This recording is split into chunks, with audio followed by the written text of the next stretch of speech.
Hello, welcome to my YouTube channel and please subscribe my channel. ಸಿರಿ ಕನ್ನಡ ಪ್ರಥಮ ಭಾಷಾ ಕನ್ನಡ ಪಠ್ಯಪುಸ್ತಕ ಭಾಗ 2 7ನೇ ತರಗತಿ. ಇದರಲ್ಲಿ ಪದ್ಯ ಭಾಗ 5 ಹಚ್ಚೆಯು ಕನ್ನಡದ ದೀಪ. ಇದನ್ನ ಬರೆದವರು ಡಿ.ಎಸ್. ಕರ್ಕಿ. ಈ ಒಂದು ಪದ್ಯದಲ್ಲಿ ಕೃತಿಕಾರರ ಪರಿಚಯ, ಅಭ್ಯಾಸ, ಭಾಷಾ ಅಭ್ಯಾಸ ಈ ಎಲ್ಲವನ್ನ ಈ ಒಂದು ವಿಡಿಯೋದಲ್ಲಿ ನೀವು ನೋಡಬಹುದು. ಕೃತಿಕಾರರ ಪರಿಚಯ. ಕವಿ ಹೆಸರು ಡಿ.ಎಸ್. ಕರ್ಕಿ. ಜನನ 1907 ನವೆಂಬರ್ 15. ಜನ್ಮಸ್ಥಳ ಬೆಳಗಾವಿ ಜಿಲ್ಲೆಯ ರಾಮದುರ್ಗ ತಾಲೂಕಿನ ಹಿರೇಕೊಪ್ಪ. ವೃತ್ತಿ ಶಿಕ್ಷಕ. ಕವನ ಸಂಕಲನ ನಕ್ಷತ್ರಗಾನ, ಭಾವತೀರ್ಥ, ತನನತೋಂ, ಗೀತಗೌರವ, ಕರಿಕೆ ಕಣಗಿಲು, ನಮನ ಹಾಗೂ ಬಣ್ಣದ ಚೆಂಡು. ನಂತರ ಅಭ್ಯಾಸ. ಕೊಟ್ಟಿರುವ ಪ್ರಶ್ನೆಗಳಿಗೆ ಒಂದು ವಾಕ್ಯದಲ್ಲಿ ಉತ್ತರಿಸಿ.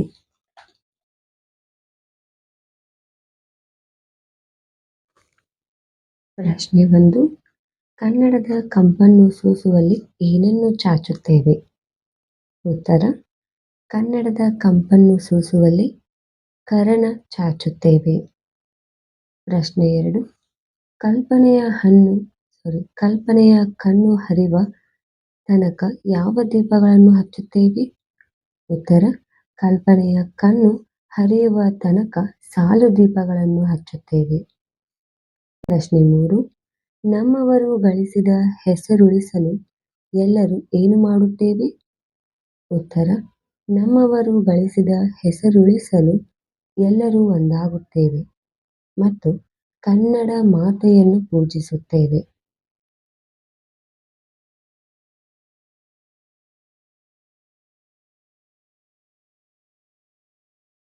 ಪ್ರಶ್ನೆ 4. ನಮ್ಮುಸಿರು ತೀಡುವ ನಾಡಿನಲ್ಲಿ ಯಾವ ಗೀತೆ ಹಾಡುತ್ತೇವೆ?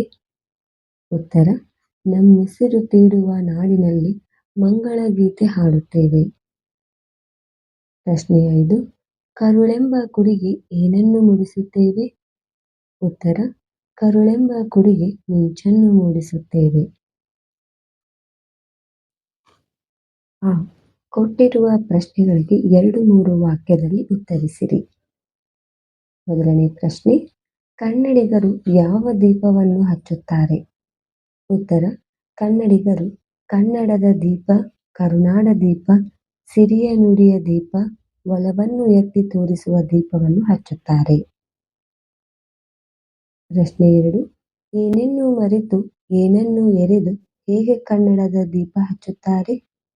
ಉತ್ತರ: ಮರೆವನ್ನು ಮರೆತು ಒಲವನ್ನು ಎರೆದು ನರಗಳನ್ನು ದಾರದಂತೆ ಮಾಡಿ ಅದನ್ನು ದೀಪದಲ್ಲಿಟ್ಟು ಕನ್ನಡದ ದೀಪ ಹಚ್ಚುತ್ತಾರೆ. ಪ್ರಶ್ನೆ 3. ಕನ್ನಡ ಮಾತೆಯನ್ನು ಹೇಗೆ ಆದರಿಸುತ್ತಾರೆ? ಉತ್ತರ: ಕನ್ನಡಿಗರು ಸಾಲು ದೀಪಗಳನ್ನು ಹಚ್ಚಿ ಕನ್ನಡ ಮಾತೆಯನ್ನು ಪೂಜೆ ಮಾಡಿ ಮಾಂಗಲ್ಯ ಗೀತೆಯನ್ನು ಹಾಡುವ ಮೂಲಕ ಕನ್ನಡಾಂಬೆಯನ್ನು ಆದರಿಸುತ್ತಾರೆ. ಈ ಕೆಳಗಿನ ಸಾಲುಗಳಲ್ಲಿ ಖಾಲಿ ಬಿಟ್ಟಿರುವ ಸ್ಥಳಗಳನ್ನು ಸೂಕ್ತ ಪದದಿಂದ ತುಂಬಿ. ಮೊದಲನೇ ಪ್ರಶ್ನೆ. ಮೈಮರೆವಿಯಿಂದ ಕೂಡಿರುವ ಡ್ಯಾಶ್. ಇದಕ್ಕೆ ಉತ್ತರ: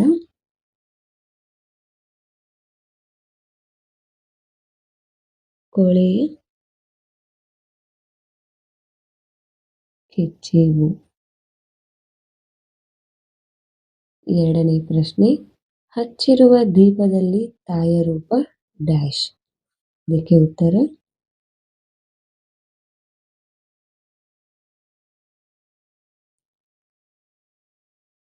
ಅಚ್ಚಳಿಯದಂತೆ ತೋರೆವು.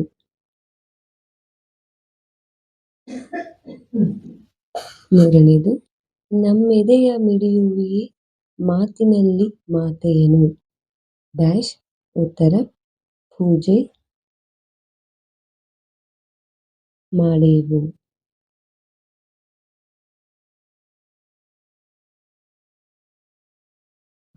ನಾಲ್ಕನೇದು. ಕರುಳೆಂಬ ಕುಡಿಗೆ ಡ್ಯಾಶ್.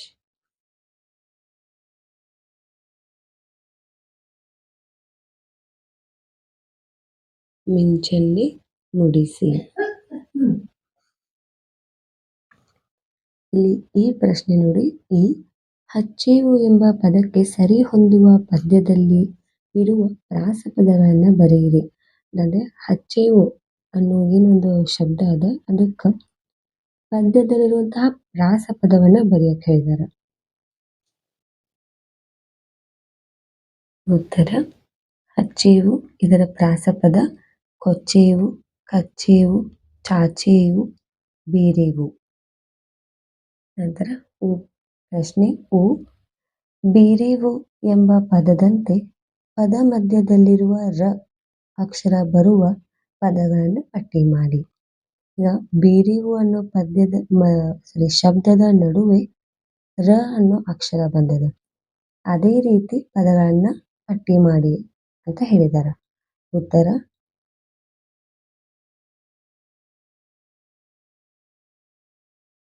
ಉತ್ತರ ಬೀರೇವು, ಇರಲಿ, ಮರೆವ, ತೊರೆವು, ತೂರೇವು, ಇರುಳ, ತಿರುಳ.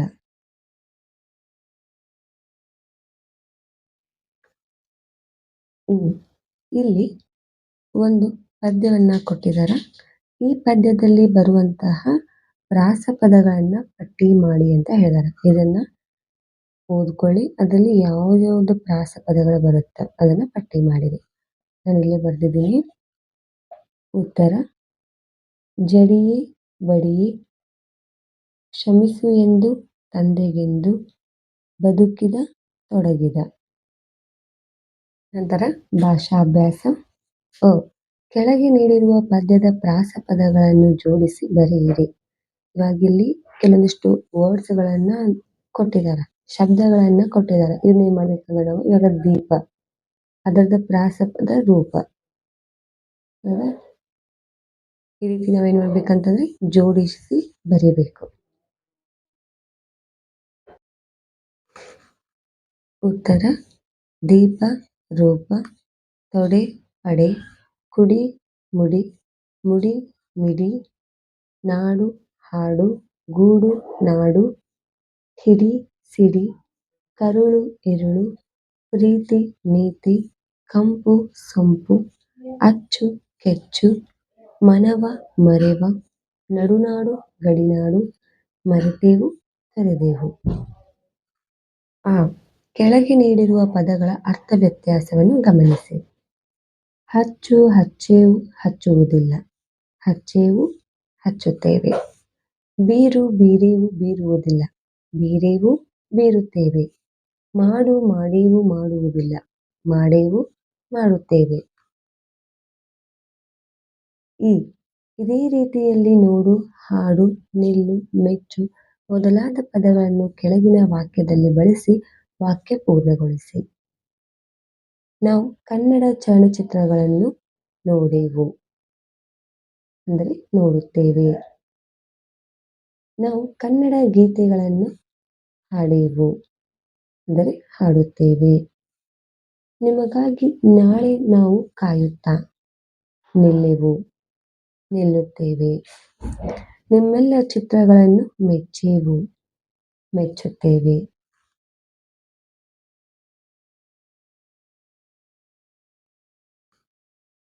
ಈ ಒಂದೇ ಪದವನ್ನು ನಾಮಪದ ಮತ್ತು ಕ್ರಿಯಾಪದ ಅರ್ಥದಲ್ಲಿ ಮಾದರಿಯಂತೆ ಬಳಸಿ ವಾಕ್ಯವನ್ನ ರಚಿಸಿರಿ. ಮಾದರಿ ಕಳೆ. ನಮ್ಮ ಶಾಲಾ ಕೈತೋಟದಲ್ಲಿ ತುಂಬಾ ಕಳೆ ಬೆಳೆದಿದೆ. ರಾಜುವಿನ ಮುಖದಲ್ಲಿ ತುಂಬಾ ಕಳೆ ಇದೆ. ಮೊದಲನೇದು ಹಚ್ಚು. ನಾನು ದಿನಾಲು ದೀಪವನ್ನು ಹಚ್ಚುತ್ತೇನೆ. ಕೊಡಗು ಜಿಲ್ಲೆ ಹಚ್ಚು ಹಸಿರಾಗಿದೆ. ಎರಡನೇದು ಕುಡಿ. ನಾನು ದಿನವೂ ಹಾಲನ್ನು ಕುಡಿಯುತ್ತೇನೆ. ವಸಂತ ಕಾಲದಲ್ಲಿ ಗಿಡಗಳು ಕುಡಿಯೊಡೆಯುತ್ತವೆ. ಮೂರನೇದು ಅಡೆ. ಇದು ತಪ್ಪಾಗಿದೆ, ದಯವಿಟ್ಟು ಇದನ್ನು ಬರ್ಕೋಬೇಡಿ. ನಾನು ಚಿತ್ರಕಲೆಯಲ್ಲಿ ಪ್ರಥಮ ಸ್ಥಾನ ಪಡೆದಿದ್ದೇನೆ. ಭಾರತದ ಸೇನಾಪಡೆ ಅತ್ಯಂತ ಬಲಿಷ್ಠವಾಗಿದೆ. ಮೊದಲೆರಡು ಪದಗಳ ಸಂಬಂಧ ಗ್ರಹಿಸಿ ಖಾಲಿ ಜಾಗದಲ್ಲಿ ಸೂಕ್ತ ಪದ ಭರ್ತಿ ಮಾಡಿ. ಮೊದಲನೇದು ಆಂಧ್ರ ಪ್ರದೇಶ, ಅಮರಾವತಿ ಅಂತಂದ್ರೆ ಇಲ್ಲಿ ಆಂಧ್ರ ಪ್ರದೇಶದ ರಾಜಧಾನಿಯನ್ನ ಕೊಟ್ಟಿದ್ದಾರೆ. ಹಂಗಂದ್ರೆ ನೆಕ್ಸ್ಟ್ ಕೇರಳ, ಇದರದ ರಾಜಧಾನಿ ತಿರುವನಂತಪುರಂ. ನಂತರ ಶತ್ರು, ಮಿತ್ರ. ರಾತ್ರಿ ಇದು ಅಪೋಸಿಟ್ ವರ್ಡ್ ಅದ. ಶತ್ರು, ಮಿತ್ರ ಅಂದ್ರೆ ರಾತ್ರಿ, ಹಗಲು. ಮೂರನೇದು ಮಾತಾ, ತಾಯಿ. ಅಂದ್ರೆ ಇದು ಸಮಾನಾರ್ಥಕ ಪದ ಆಯ್ತು. ಹಿತ ಅಂತಂದ್ರೆ ತಂದೆ. ದಾವಣಗೆರೆ, ನಡುನಾಡು. ಒಂದು ನಾಡಿನ ಬಗ್ಗೆ ಹೇಳ್ತಾ ಇದೆ ಇದು. ಅಂದ್ರೆ ನಡುವಿರುವಂತಹ ನಡುನಾಡಾಗಿದೆ. ದಾವಣಗೆರೆ ನಡುನಾಡು, ಬೆಳಗಾವಿ ಗಡಿಯಲ್ಲಿರುವಂತಹದ್ದು, ಗಡಿನಾಡು. ಓಕೆ ಮಕ್ಕಳೇ, ಇದೆಲ್ಲವೂ ಏನಾಗಿತ್ತಂದ್ರೆ ಹಚ್ಚೇವು ಕನ್ನಡದ ದೀಪ ಪದ್ಯಪಾಠದ ಪ್ರಶ್ನೋತ್ತರಗಳು, ಭಾಷಾಭ್ಯಾಸವಾಗಿತ್ತು. ಹಾಗೂ ಕೃತಿಕಾರರ ಪರಿಚಯವು ಇದರಲ್ಲಿ ನೀವು ಕಾಣಬಹುದು. ನಿಮ್ಗೆ ಈ ವಿಡಿಯೋ ಇಷ್ಟ ಆಗಿದರೆ ದಯವಿಟ್ಟು ನಿಮ್ಮ ಸ್ನೇಹಿತರಿಗೆಲ್ಲ ಈ ಒಂದು ವಿಡಿಯೋನ ಸೆಂಡ್ ಮಾಡಿ. Thank you.